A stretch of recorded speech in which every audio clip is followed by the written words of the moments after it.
Nous poursuivons cette commémoration, cette heure de commémoration à l'occasion du Yom HaShoah aujourd'hui, dans le cadre de nos émissions sur Studio Kalita. Et nous avons le plaisir de recevoir ce matin Claude Sidbon. Claude, bonjour. Boker Tov. Claude, qui est historien et entre autres historien de la communauté juive tunisienne, mais également de la Shoah.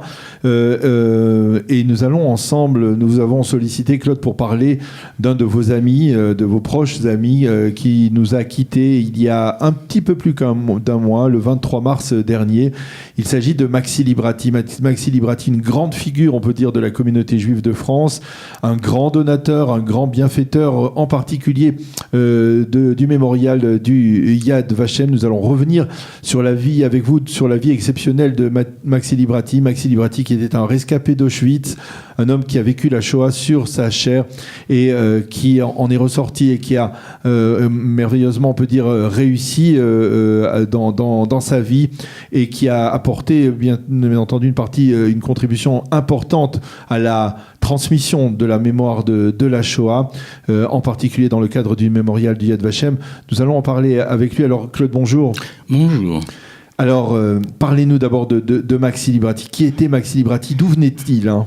Écoutez, c'est une histoire assez exceptionnelle, je dirais. Vous savez, un jour, dans les années 82, la communauté nouvelle, la revue de la communauté me demande, il y a une délégation de France de l'appel juif unifié qui arrive et je te demande d'interviewer quelques gens. Et l'un d'entre eux, c'était Maxi Librati. Et là, il y a eu une espèce de déclic. On était déjà dans les années 70. Donc... 82. Ah, 80. 82. Et donc, Maxi, à ce moment, était connu comme le roi de la mode, mais pas autre chose. C'est ça. Parce qu'on ne savait pas. C'est pas parce qu'on ne savait pas. Et justement, c'est ce qu'on va faire.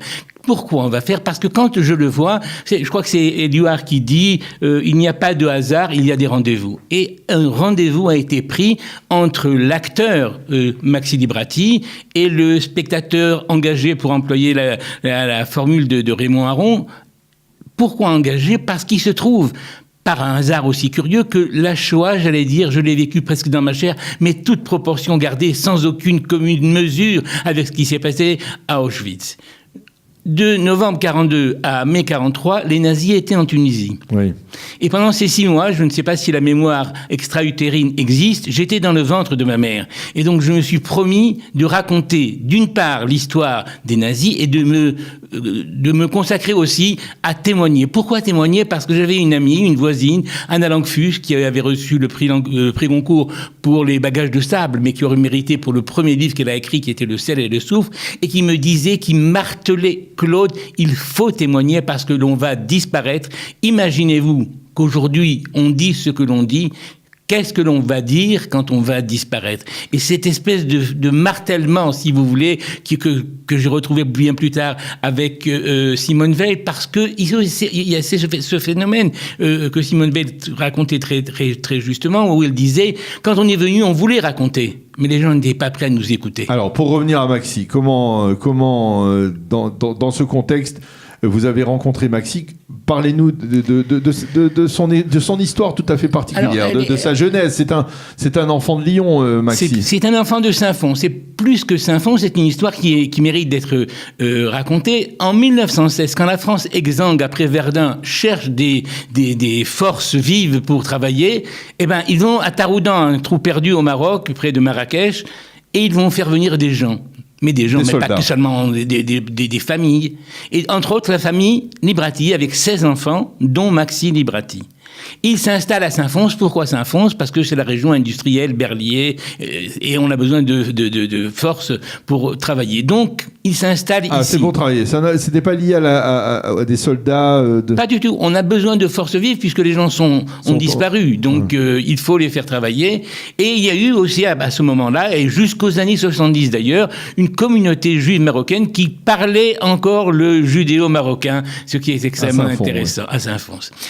Il s'installe à Saint-Fons et une histoire qui aurait pu être banale, il se promène, pour les gens qui connaissent Lyon, sur la place Bellecour, on va le voir d'ailleurs dans le film, et il est arrêté par les nazis qui l'envoient à Fort-Montluc, et là il commence à, si vous voulez, toutes les souffrances que vont avoir les Juifs face à l'autorité nazie, à la Gestapo. De Fort-Montluc, il est à Drancy. le centre, si vous voulez, dans lequel... En quelle année c'est à quel... 42-43. Et là, où est l'histoire originale, j'allais dire, c'est qu'il y a 6 millions de morts, mais il y a quelques dizaines de milliers qui sont encore vivants, qui sont revenus et qui ont fait le voyage aller-retour. Auschwitz, Paris, Auschwitz, Bruxelles, Auschwitz, je ne sais pas quoi. Et donc, il retourne à Paris, il retourne 32 kilos, il a la peau sur les os, mais il sait d'une chose, c'est qu'il doit survivre, qu'il doit vivre. Et pourquoi il doit vivre? Parce que pour lui, la chose la plus importante, c'est l'injonction biblique. Au Bacharta Bachaim, tu choisiras la vie. C'est alors, ça. Maxi est déporté à Auschwitz. Oui. Et ensuite, il va avoir la lourde tâche de déblayer avec des camarades juifs, sous les ordres, bien entendu, des nazis, les ruines du ghetto de Varsovie qui, après la fin de l'insurrection du ghetto de Varsovie, on va voir ça. Je voudrais qu'on écoute un peu le témoignage de Maxi dans le cadre de ce film qui a été réalisé il y a quelques années, donc avec le témoignage de Maxi. Pendant toute cette période, dans le camp de Varsovie, il a fallu enterrer les morts. Et au départ, nous n'avions pas de crématoire, c'est sûr, mais nous employions le système de poutres, de couches de poutres, de couches de cadavres, une autre couche de bois, une autre couche de cadavres, une autre couche de bois, une autre couche de cadavres, et on mettait là-dessus un bidon d'essence, on y mettait le feu, et tout brûlait, et tout disparaissait. Mais c'est qu'à la longue, il n'y avait plus de bois, il n'y avait plus d'essence, et tout se faisait sentir. Les SS ont décidé qu'on devait être enterré dans le ghetto de Varsovie. C'est à partir de là que nous avons fait des tranchées et que nous avons mis les morts les uns après les autres, les uns sur les autres. Et je me souviens, il neigeait à ce moment-là. Et comme nous étions en haut d'une colline, eh bien on prenait chacun un bras du mort et on lançait le cadavre sur une petite glissade. Et on riait à ce jeu parce que la mort nous touchait pas. Voilà, on le voit donc un témoignage poignant, presque effroyable de Maxi Librati qui raconte comment donc il a fait partie d'une sorte de commando qui a été mandaté par les nazis pour déblayer les corps du ghetto de Varsovie et ensuite eh bien il va réussir à survivre donc à Auschwitz et à revenir et en fait quelque part on peut dire que la revanche de Maxime, ou alors sa vengeance face aux nazis, eh bien, elle va se concrétiser dans sa vie à Paris et dans sa réussite extraordinaire. C'est vrai, non mais je voulais dire avant une chose, c'est que ça m'a pris 10 ans pour lui faire parler. Une fois qu'on s'était rencontrés, il a fallu des voyages entre Paris et Jérusalem, et au moment où il a accepté, je me suis mis à atteler à écrire, si vous voulez, le script de ce film. Et j'ai cherché le plus grand réalisateur, Yaakov Assal, qui est, pour ceux qui connaissent en Israël, oui, Nikouï Roche, et qui a été un grand réalisateur de la télévision, qui a essayé, si vous voulez, de transformer cette histoire terrible en un documentaire vivant, et qui a témoigné, si vous voulez, de cette histoire. Là aussi, quand je dis ça m'a pris 10 ans, on va voir dans le film que, par exemple, son beau-frère, M. Bourla, dira « Je ne sais rien, c'est mon beau-frère. Ce que je sais, c'est par ses amis. » C'est-à-dire Maxime ne racontait pas au début ? Pas du tout. Et quand est-ce qu'il a commencé à parler de ça ? Alors, je peux dire très humblement que à partir du moment où ce film a paru, c'est-à-dire au début... Dans les années 90, il a été à la Cinémathèque de Tel Aviv et de Jérusalem.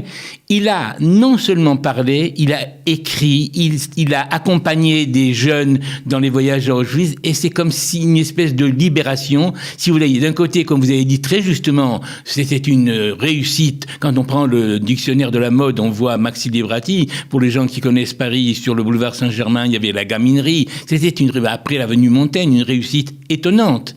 Et simultanément, il commençait à donner, et vous avez tout à fait raison, il a participé à la création du musée de Yad Vashem. Yad Vashem, aujourd'hui, il faut le souligner, la place sur laquelle eh bien, s'est déroulée hier soir la cérémonie annuelle d'ouverture des commémorations du Yad Vashem, du Yom HaShoah, donc cette place que l'on appelle la place de l'insurrection du ghetto de Varsovie, où l'on voit cette fameuse statue de Mordechai Anilevitch, c'est lui qui l'a financé. Hein, c'est un grand donateur du mémorial de Yad Vashem. C'est ça, mais surtout le nouveau musée, plus de la moitié de ce nouveau musée. Mais en fin de compte, il ne parlait pas, il donnait. Il donnait parce que vraiment, pour lui, donner, c'était l'action. Et il avait aussi en tête, aussi on le verra dans le film, c'était ce respect de la famille, son père, sa mère, c'était quelque chose d'extrêmement important. C'était une histoire, j'allais dire, ordinaire de la Shoah, mais d'un homme extraordinaire. Alors, je peux rajouter à votre témoignage mon témoignage personnel, puisque j'ai eu l'occasion de rencontrer, je crois pour la première fois, Maxi Librati au début des années 90, c'est-à-dire plus exactement en 93, lors du 50e anniversaire de la révolte justement du ghetto de Varsovie, dans le cadre d'une délégation qui avait été organisée par le Keren Or qui avait été créé par notre ami le feu Henri Boré, qui avait qui avait invité une vingtaine d'officiers de l'armée israélienne à Auschwitz avec des rescapés de la Shoah, puisque Keren Or était une organisation qui donnait énormément d'argent à l'armée israélienne et qui était formée, dont l'ossature était formée par des rescapés de la Shoah. Eh bien, Maxi Librati participait à cette délégation. Je me souviens de l'émotion qu'il avait étreint lorsqu'il s'est retrouvé au milieu de ces officiers de l'armée israélienne en uniforme de l'armée israélienne. C'était en 93, c'était la seconde délégation de Tzahal. Ce n'était pas courant encore à l'époque qui se rendait dans le camp d'Auschwitz en uniforme après la chute du rideau de fer. Et bien entendu, de voir Maxi Librati et d'autres rescapés de la Shoah qui avaient vécu l'enfer d'Auschwitz aux côtés des soldats et des officiers de l'armée, des différentes armes de l'armée israélienne, c'était particulièrement émouvant et c'est un souvenir que l'on ne peut pas oublier. Quels étaient les traits de caractère de Maxi Librati? Parce que, je vais vous dire, je l'ai encore rencontré il y a 2-3 ans encore, alors qu'il était déjà souffrant, qu'il était déjà âgé, justement lors d'une soirée de commémoration sur la place de l'insurrection du ghetto de Varsovie, à l'occasion de cette cérémonie. Il était heureux. Il avait une joie qu'il exprimait comme si, d'une certaine manière, c'était aussi sa réponse, même s'il était déjà affaibli. Vous dites exactement ce qu'il était, parce qu'il a deux choses. D'une part, cette espèce de joie de vivre qu'il a communiquée, et comme revanche sur sa tenue terrible, classique des déportés, il était d'une élégance, une élégance étonnante. Et c'est peut-être pas par un hasard qu'il s'est occupé, si vous voulez, de la mode féminine et de réussir de manière extraordinaire. En tout cas, on va plus se souvenir de lui comme donateur que comme mode féminine, mais l'un n'empêche pas l'autre, je crois aussi. Oui, c'était important donc pour lui de transmettre.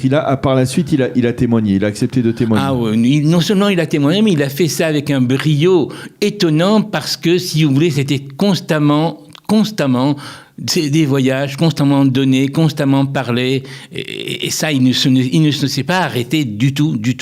C'était son motto. Il n'y a pas une institution en Israël et en France qui est liée à la Shoah qui n'a pas reçu les subsides de Maxi Librati. Je ne suis pas sûr qu'ils s'en souviennent tous, mais je le dis. Oui, c'est important de le souligner. Il y a encore des points que vous vouliez mentionner non, je crois qu'on a dit l'essentiel. Et le fait, vous savez, dans le Talmud, il est écrit que quand on parle d'un défunt, les lèvres bougent. On a parlé de Maxi, il était avec nous pendant toute cette émission. Merci Daniel. Et je pense qu'effectivement, cette journée du Yom HaShoah, qui était une journée centrale pour lui, il était toujours en Israël, il faisait l'effort d'être toujours en Israël pour cette journée, et en particulier au mémorial du Yad Vashem. Et bien entendu, on ne pouvait pas ne pas mentionner donc le souvenir de Maxi Librati, un petit homme par la taille, mais un grand homme par la générosité et par l'histoire, qui est d'une certaine manière le reflet de l'histoire du peuple juif pendant le XXe siècle. Merci beaucoup Claude Sylvain d'être venu témoigner, parler de Maxi Librati à l'occasion donc de cette journée du Yom HaShoah. Yeh Zichro Baruch, que Amen. La terre lui soit légère.